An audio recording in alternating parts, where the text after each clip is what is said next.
sobrang happy kasi naging maganda yung laro ng lahat. At maganda yung napakita naming laro sa mga fans kasi talagang daming nanood. So, yun po. Dreamline remains undefeated. Naalagaan nyo ang first seed placement nyo. Paano nyo nagawa yun tonight?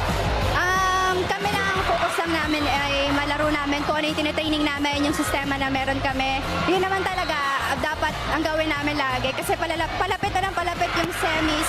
So, mas kailangan namin ma-perfect yung mga galaw namin sa loob ng court. Sabi mo naman na malapit na ang semis. Last 2 games in the eliminations, Akari, Galleries. How will you prepare? Sa ngayon, kailangan lang namin mag-rest. Medyo late na. And training lang ulit tomorrow. Gagawin lang namin yung mga ipapagawa ng coaches. And yun lang po. Of course, that win was not possible without the many fans here in the arena. What would you like to say to them? Hello po sa lahat ng Dreamline fans! Ayan, ang dami ko na naman mukha. Thank you so much po sa lahat ng nanood dito. Pwede ko ba akong bumati? Okay.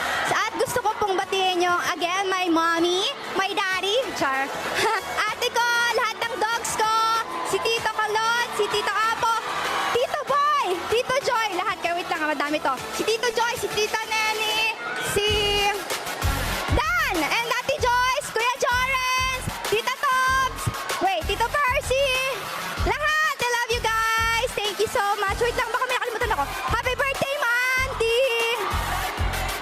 Ayan, ayan yung mga, sino dyan? Hello! JG, hello! Thank you so much po. May baka binamiss pa ako. Okay, wala na po, ayan na po. Thank you so much, Gemma.